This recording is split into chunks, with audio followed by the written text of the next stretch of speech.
You ask Tiger to calculate. This deals with finding the midpoint between 2 points.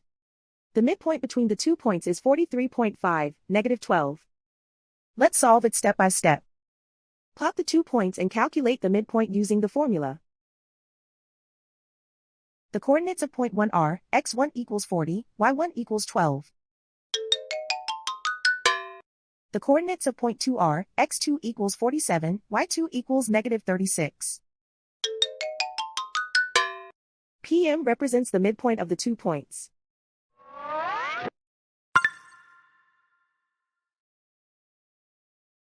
Use the x values in the midpoint formula to find the midpoints x. x1 equals 40.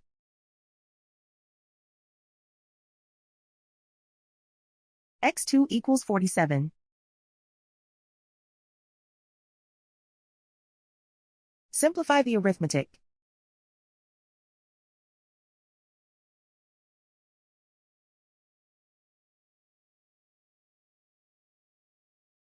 Use the y values in the midpoint formula to find the midpoints y. y1 equals 12.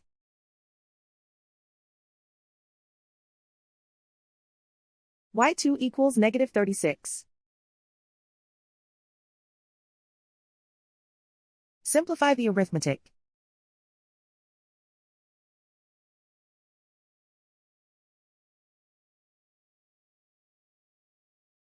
And so, the midpoint is 43.5, -12.